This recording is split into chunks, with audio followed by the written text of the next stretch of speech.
നമസ്കാരം. ട്രംപ് മോദിയുടെ കാലു പിടിച്ചു. എന്തിനായിരിക്കും? രാജ്യത്തെ തകർക്കുവാനുള്ള ട്രംപിന്റെ നീക്കം മോദി പൊളിച്ചടുക്കി. ഉടനൊരു ശുഭവാർത്തയ്ക്ക് പ്രതീക്ഷ നൽകിക്കൊണ്ട് പ്രധാനമന്ത്രി നരേന്ദ്രമോദിയും US പ്രസിഡന്റ് ഡൊണാൾഡ് ട്രംപും തമ്മിൽ നടന്ന ടെലിഫോൺ സംഭാഷണം. എന്തിനായിരിക്കും അത്തരത്തിലൊരു സംസാരമുണ്ടായത്? എന്തുകൊണ്ട് ഇത്ര തിടുക്കം അമേരിക്കയ്ക്ക് ഇന്ത്യയോട് വ്യാപാര കരാർ ഉറപ്പിക്കുവാൻ? ഇതൊക്കെ ഒരു ചോദ്യചിഹ്നമായി നിൽക്കുകയാണ്. റഷ്യൻ പ്രസിഡന്റ് വ്ളാദിമിർ പുടിൻ പ്രധാനമന്ത്രി നരേന്ദ്രമോദിക്കൊപ്പം ഒരു കാറിൽ സഞ്ചരിക്കുന്നത് കണ്ട് ട്രംപിന് ഉറക്കം പോയതാണോ, അതോ ഹാലിളകിയതാണോ? അങ്ങനെയാണോ ട്രംപിന്റെ ഫോൺ കോൾ മോദിക്ക് വന്നത്? മോദിയോട് കരഞ്ഞ് കാല് പിടിച്ചത്? വ്യാപാര കരാറുകൾ ഉണ്ടാക്കുവാനുള്ള വലിയ ശ്രമം നടത്തുന്നത്? ഇരു രാജ്യങ്ങളും തമ്മിൽ വ്യാപാര കരാർ വൈകാതെ യാഥാർത്ഥ്യമാകുമെന്ന വാർത്തകൾക്കിടെയാണ് ഇരു നേതാക്കളും തമ്മിൽ വിവിധ മേഖലകളിൽ സഹകരണം വിപുലീകരിക്കുന്ന അടക്കമുള്ള ചർച്ചകൾ ഉണ്ടാകുന്നത്. ഇന്ത്യ US പങ്കാളിത്തത്തിലെ പുരോഗതി ഇരു നേതാക്കളും വിലയിരുത്തുന്ന തരത്തിലേക്കുള്ള ടെലിഫോൺ സംഭാഷണമാണ് കഴിഞ്ഞ ദിവസം ഉണ്ടായത്. വ്യാപാരം, നിർണായക സാങ്കേതിക വിദ്യകൾ, ഊർജം, പ്രതിരോധം, സുരക്ഷ എന്നിവ ഉൾപ്പെടെയുള്ള പ്രധാന മേഖലകളിലെ സഹകരണം വിപുലീകരിക്കുന്നത് ചർച്ച ചെയ്യപ്പെട്ടിരിക്കുന്നു. വിവിധ മേഖലകളിലെ സഹകരണം ശക്തിപ്പെടുത്തുന്നതിൽ ഇരു നേതാക്കളും സംതൃപ്തി രേഖപ്പെടുത്തിയിരിക്കുന്നു. പ്രത്യേകിച്ചും വ്യാപാര മേഖലയിൽ വെല്ലുവിളികൾ നേരിടുന്നതിനും പൊതു താൽപര്യങ്ങൾ മുന്നോട്ട് കൊണ്ടുപോകുന്നതിനും ഒരുമിച്ച് പ്രവർത്തിക്കുവാൻ മോദിയും ട്രംപും സമ്മതിച്ചതായിട്ടുള്ള പ്രസ്താവനകൾ വരുന്നു. 21ാം നൂറ്റാണ്ടിലെ ഇന്ത്യ US കോമ്പാക്ട് നടപ്പാക്കുന്നതിൽ നിർണായകമായിട്ടുള്ള സാങ്കേതിക വിദ്യകൾ, ഊർജം, പ്രതിരോധം, സുരക്ഷ, മറ്റ് മുൻഗണനാ മേഖലകൾ എന്നിവയിലെ സഹകരണം വിപുലീകരിക്കുന്നതിനെ കുറിച്ചുമൊക്കെ നേതാക്കൾ വലിയ അഭിപ്രായങ്ങൾ കൈമാറിയിരിക്കുന്നു. സംഭാഷണം ഊഷ്മളവും ആകർഷകവുമായിരുന്നു എന്ന് പ്രധാനമന്ത്രി നരേന്ദ്രമോദി എക്സിൽ പോസ്റ്റ് ചെയ്യുകയും ചെയ്തു.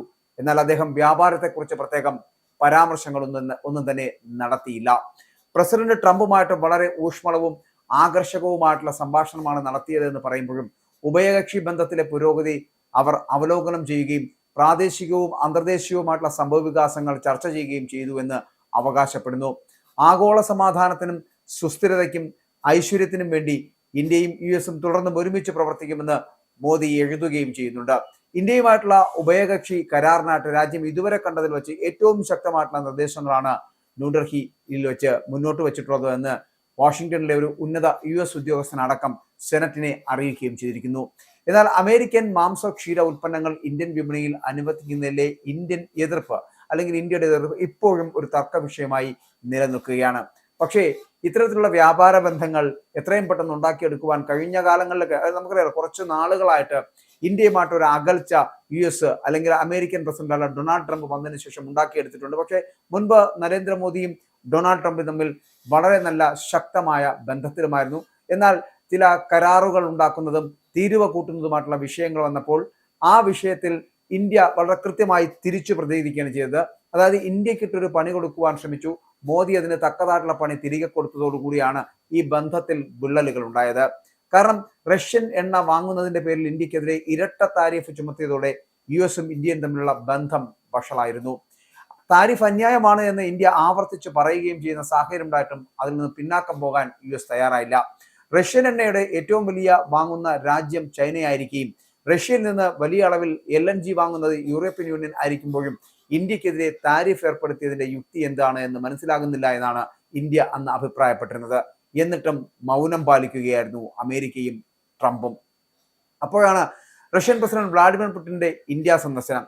ആ ഇന്ത്യ സന്ദർശനത്തിന് ദിവസങ്ങൾക്ക് ശേഷമാണ് ഇപ്പോൾ ട്രംപിന്റെ ഫോൺ കോൾ എന്നത് ശ്രദ്ധേയമാകുന്നു. ഇതിനുശേഷം എന്തൊക്കെ സംഭവിച്ചു? ഈ ഇന്ത്യക്കെതിരെ ഉണ്ടായ ഇരട്ട താരിഫ് എന്ന് പറയപ്പെടുന്ന പിൻവലിക്കേണ്ടി വന്നില്ലേ? 13% താരിഫ് വർധന എന്നുള്ളതിനെ കുറയ്ക്കേണ്ടി വന്നില്ലേ? ഇതൊക്കെ ഇന്ത്യയുടെ കാല് പിടിക്കുന്നതിന് തുല്യമായി തീർന്നില്ലേ? മോദിയെ അല്ലെങ്കിൽ ഇന്ത്യ എന്ന് പറയപ്പെടുന്ന നമ്മുടെ രാജ്യത്തെ മഹാരാജ്യത്തെ തകർക്കാൻ നടത്തിയ ശ്രമങ്ങളായിരുന്നില്ലേ ഇതെല്ലാം? പക്ഷെ അതിന് തക്കതായിട്ടുള്ള തിരിച്ചടി കൊടുക്കുവാൻ ഇന്ത്യക്കും മോദിക്കുമായി എന്നുള്ളതാണ് മോദിയുടെ വിജയം, ഇന്ത്യയുടെ മഹാവിജയം. അങ്ങനെ അമേരിക്കയ്ക്ക് തിരിച്ചു വരേണ്ടി വന്ന ഒരു സാഹചര്യം ഉണ്ടാക്കി കൊടുത്തിരിക്കുന്നു. അതായത് ഇപ്പൊ തന്നെ റഷ്യയുമായിട്ട് എണ്ണ കരാർ ഉണ്ടാക്കിയതോടുകൂടി തന്നെ ഒരാളിൽ നിന്ന് മാത്രം അങ്ങനെ എണ്ണ സ്വീകരിക്കുക എന്നൊരു നടപടി, ഒരു നിയമം നമ്മൾ എഴുതി വെച്ചിട്ടില്ല എന്ന് തുറന്നു കാണിക്കുകയായിരുന്നു ട്രംപിനോട്. ട്രംപ് തന്റെ വലിയേറ്റ മനോഭാവം മറ്റു രാജ്യങ്ങളോട് കാണിച്ചാൽ മതി, ഇന്ത്യയോട് വേണ്ട എന്നുള്ള വളരെ ശക്തമായ മുന്നറിയിപ്പായിരുന്നു അതിലൂടെ ഇന്ത്യ നൽകിയത്. അതിനുശേഷം Russian president Vladimir Putin India സന്ദർശനത്തിന് ദിവസങ്ങൾക്ക് ശേഷം ട്രംപ് വീണ്ടും എന്തുകൊണ്ടാണ് നരേന്ദ്രമോദിയെ ഫോൺ കോൾ ചെയ്തിരിക്കുന്നത്? ഈ സന്ദർശനത്തിൽ നിരവധി കരാറുകൾ ഒപ്പിട്ടതിനേക്കാൾ കൂടുതൽ ശ്രദ്ധിക്കപ്പെടുന്നത് പുടിനും മോദിയും തമ്മിലുള്ള അടുത്ത ഒരു വ്യക്തിബന്ധമാണ്. വിമാനത്താവളത്തിൽ നിന്ന് പ്രധാനമന്ത്രിയുടെ വസതിയിലേക്ക് ഇരു നേതാക്കളും ഒരേ കാറിൽ യാത്ര ചെയ്തത് ഇതിന്റെ ഒരു ഉദാഹരണം മാത്രമാണ് എന്ന് പറയാം.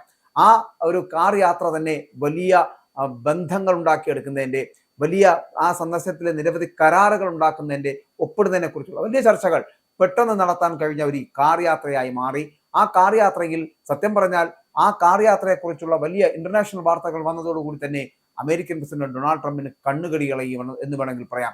അതായത് തന്റെ ആധിപത്യം ഇല്ലാതാകുന്നു, തന്റെ വലിയേട്ടൻ മനോഭാവം നശിക്കപ്പെടുന്നു എന്ന് തോന്നിയിടത്താണ് വീണ്ടും ഒരു ഫോൺ കോൾ ചെയ്ത് മോദിയുടെ കാല് പിടിച്ച് ഞങ്ങൾ നിങ്ങളോടൊപ്പം സഹകരിക്കുവാൻ, എല്ലാ തരത്തിലുള്ള വ്യാപാര കരാറുകളിൽ ഏർപ്പെടാൻ തയ്യാറാണ് എന്ന് പറഞ്ഞ് വീണ്ടും മുന്നോട്ട് വരുന്നത്. അങ്ങനെ ട്രംപിന്റെ നയങ്ങൾ ഇന്ത്യയുമായുള്ള ബന്ധം വഷളാക്കിയെന്നും ഇത് അമേരിക്കയുടെ പ്രധാന സഖ്യകക്ഷികളിൽ ഒന്നിനെ റഷ്യയുമായിട്ട് കൂടുതൽ അടുപ്പിക്കുവാൻ കാരണമായി എന്നും പല US നേതാക്കളും വിമർശിക്കുകയും ചെയ്തു. ഡെമോക്രാറ്റിക് നിയമനിർമ്മാതാവായ സിഡ്നി കാലങ്കർ ഡൗ മോദിയും പുടിനും ഒരു കാറിൽ യാത്ര ചെയ്യുന്ന ഫോട്ടോ US കോൺഗ്രസിൽ കാണിച്ച് ട്രംപിന്റെ വിദേശ നയത്തെ വളരെ നിശിതമായി വിമർശിക്കുകയും ചെയ്തു. ഇന്ത്യയോടുള്ള ട്രംപിന്റെ നയങ്ങൾ നമ്മുടെ മുഖം വെട്ടിമാറ്റുന്നതിന് തുല്യമാണ് എന്നും ഇത് നമ്മുടെ രണ്ട് രാജ്യങ്ങൾക്കുമിടയിലെ തന്ത്രപരമായിട്ടുള്ള വിശ്വാസത്തിനും പരസ്പര ധാരണയ്ക്കും യാഥാർത്ഥവും ദീർഘകാലവുമായിട്ടുള്ള നാശമാണ് വരുത്താൻ പോകുന്നതെന്ന് സിഡ്നി കാലങ്കർ ഡൗ പറയുകയും ചെയ്തു. അങ്ങനെ ഉഭയകക്ഷി വ്യാപാര കരാറിനെ കുറിച്ച് ചർച്ച ചെയ്യാൻ ഒരു US സംഘം ഡൽഹിയിലെത്തിയിരിക്കുന്ന സമയത്താണ് ഇപ്പോൾ ഈ ഫോൺ കോൾ എന്നത് വളരെ ശ്രദ്ധേയമാകുന്നു. ചർച്ചകൾ നന്നായി പോകുന്നുണ്ട് എങ്കിലും കരാറിന് സമയപരിധി നിശ്ചയിച്ചിട്ടില്ല എന്ന് വാണിജ്യമന്ത്രി പീയൂഷ് ഗോയൽ അടക്കം പറയുകയും ചെയ്തു. ചർച്ചകൾ ക്രിയാത്മകമായിരുന്നു, എന്നാൽ ഇരുപക്ഷത്തിനും പ്രയോജനകരമാകുമ്പോൾ മാത്രമേ ഒരു കരാർ ഉണ്ടാകൂ എന്ന് പറയുകയും ചെയ്തിട്ടുണ്ട്. മാത്രമല്ല സമയപരിധി വെച്ച് ചർച്ചകൾ നടത്തരുത്, കാരണം അപ്പോൾ തെറ്റുകൾ സംഭവിക്കുവാനുള്ള സാധ്യത വളരെ കൂടുതലാണ് എന്നാണ് പറയപ്പെടുന്നത്. അതുകൊണ്ട് തന്നെ ഇന്ത്യയിൽ നിന്ന് US-ന് ഏറ്റവും മികച്ച ഓഫറാണ് ലഭിച്ചത് എന്ന US വ്യാപാര പ്രതിനിധി ജാമിസൺ ഗ്രീറിന്റെ പരാമർശത്തോട് പ്രതികരിച്ച ഗോയൽ ഇനി അങ്ങനെ ആണെങ്കിൽ തന്നെയും ട്രംപ് ഭരണകൂടം ഉടൻ കരാർ ഒപ്പിടണമെന്ന് ആവശ്യപ്പെട്ടിരിക്കുകയാണ്. കാരണം ട്രംപിന്റെ യാത്ര അല്ലെങ്കിൽ വ്യാപാര കരാറുകൾ നിന്നു പോകാനുള്ള സാധ്യതയുണ്ട് എന്ന് തിരിച്ചറിയലാണ് ട്രംപിനെ കൊണ്ട് ഇത്തരത്തിലൊരു സമീപനം സ്വീകരിക്കുന്നതിന്. പെട്ടെന്ന് ഇന്ത്യയിലേക്ക് വന്ന് ഇന്ത്യയുടെ കാല് പിടിച്ച് മോദിയുടെ കൈകാലുകൾ പിടിച്ച് വ്യാപാര കരാറുകൾ വീണ്ടും ഒപ്പിടുന്നതിന് വേണ്ടിയുള്ള വലിയ ശ്രമം നടത്തുന്നത്. ട്രംപിന്റെ വിദേശ നയത്തെക്കുറിച്ചുള്ള വിമർശനങ്ങളെക്കുറിച്ചോ റഷ്യൻ ബന്ധത്തെക്കുറിച്ചുള്ള ചർച്ചകളോ ഒന്നും ട്രംപിന്റെ പ്രസ്താവനയിൽ ഉണ്ടായിരുന്നില്ല എങ്കിൽ കൂടിയും, എന്നാൽ ഇന്ത്യ US ബന്ധത്തിലെ താൽക്കാലിക തണുപ്പൻ അവസ്ഥയ്ക്ക് ശേഷം ഈ ഉന്നതതല സംഭാഷണം കൂടുതൽ സഹകരണത്തിലുള്ള സാധ്യതകൾ തുറക്കുന്നു എന്ന് വേണമെങ്കിൽ പറയാം. അവിടെയും റഷ്യ എന്ന് പറയപ്പെടുന്ന രാജ്യത്തിനോടുള്ള ഇന്ത്യയുടെ അടുപ്പം എന്നത് വല്ലാത്ത അസംതൃപ്തിയും അസഹിഷ്ണുതയും ഉണ്ടാക്കുന്നുണ്ട് US-നും ഒപ്പം തന്നെ ഈ പറയുന്ന ട്രംപിനും. ട്രംപിന് വ്യാപാര കരാറുകൾ നിർത്തലാക്കി ട്രംപിന്റെ കൈകാലുകൾ പിടിക്കുവാൻ മോദിയോ ഇന്ത്യ മഹാരാജ്യമോ എത്തുമെന്നുള്ള ഒരു വലിയ പ്രതീക്ഷയായിരുന്നു. പക്ഷേ അത് നടന്നില്ല. പകരം ഈ അമേരിക്കൻ പ്രസിഡന്റ് ഡൊണാൾഡ് ട്രംപിനെ തള്ളിക്കളഞ്ഞുകൊണ്ട് നിങ്ങളുടെ എണ്ണ എന്നല്ല, നിങ്ങളുമായിട്ട് യാതൊരു തരത്തിലുള്ള വ്യാപാര കരാറുകൾ നടത്തുന്നതിന് ഞങ്ങൾക്ക് താല്പര്യമില്ല, നിങ്ങളോട്ടുള്ള ഒരു മൊണോപ്പൊളിയിലേക്ക് പോകാൻ ഞങ്ങൾക്ക് ഇഷ്ടമില്ല എന്ന് പറഞ്ഞുകൊണ്ട് തന്നെ മോദി ട്രംപ് ബന്ധം അവിടെ വിള്ളലുകൾ വീഴ്ത്തിക്കൊണ്ട് തിരികെ വരികയായിരുന്നു. പകരം റഷ്യയുമായിട്ട് വ്ളാദിമിർ പുടിനുമായിട്ട് ചേർന്ന് വലിയ വ്യാപാര കരാറുകൾ ഉണ്ടാക്കുന്നു, എണ്ണ കരാറുകൾ ഉണ്ടാക്കുന്നു, ആ എണ്ണ ഇറക്കുമതി ചെയ്യുന്നു. അങ്ങനെ വലിയ സാധ്യതകളുള്ള മേഖലകളിലേക്ക് ഇന്ത്യയും റഷ്യയും തമ്മിലുള്ള ബന്ധം ശക്തമാകുന്നു. ഇതിനോടനുബന്ധിച്ചായിട്ടാണ് പുടിൻ എന്ത് ചെയ്തു, ഇന്ത്യയിലേക്ക് യാത്ര നടത്തുകയും സന്ദർശനം നടത്തുകയും വലിയ രീതിയിലുള്ള ചർച്ചകൾ നടത്തുകയും വലിയ വലിയ കരാറുകൾ ഒപ്പിടുകയും ചെയ്യുന്ന തരത്തിലേക്ക് എത്തിയ. അങ്ങനെ റഷ്യയും ഇന്ത്യയും തമ്മിലുള്ള ആ വലിയ ബന്ധം അമേരിക്കയെ ഉലച്ചു. ട്രംപിന് വലിയ കണ്ണുകടിയായി, അല്ലെങ്കിൽ ട്രംപിന് അത് വലിയ അസഹിഷ്ണുത ഉണ്ടാക്കി, അതൃപ്തി ഉണ്ടാക്കി, അസംതൃപ്തി ഉണ്ടാക്കി. അതോടുകൂടിയാണ് വീണ്ടും നരേന്ദ്രമോദിയായി അടുക്കുവാനും ഇന്ത്യ മഹാരാജ്യത്തോടൊപ്പം ചേർത്ത് പിടിച്ചുകൊണ്ട് വാണിജ്യ കരാറുകൾ ഉണ്ടാക്കിയെടുക്കുവാനുള്ള ഒരു വലിയ ശ്രമം ട്രംപ് നടത്തിയത്. ഇല്ല എന്നുണ്ടെങ്കിൽ ട്രംപ് തകർന്ന് തരിപ്പണമാകുമെന്ന് ട്രംപിന് എന്നുള്ള തിരിച്ചറിവാണ് വീണ്ടും ഇന്ത്യയിലെത്തുവാനും ഇന്ത്യ മഹാരാജ്യത്തിനെ തകർക്കുവാനുള്ള ശ്രമങ്ങളിൽ നിന്ന് പിന്മാറുവാനും നരേന്ദ്രമോദിയുടെ കൈകാലുകൾ പിടിച്ച് വീണ്ടും ട്രംപിന് വ്യാപാര കരാറുകൾ ഉണ്ടാക്കുവാൻ ഇപ്പോൾ അതിനുള്ള ഒരു സ്ഥിതിവിശേഷം ഉണ്ടാക്കിയെടുത്തിരിക്കുന്നത്.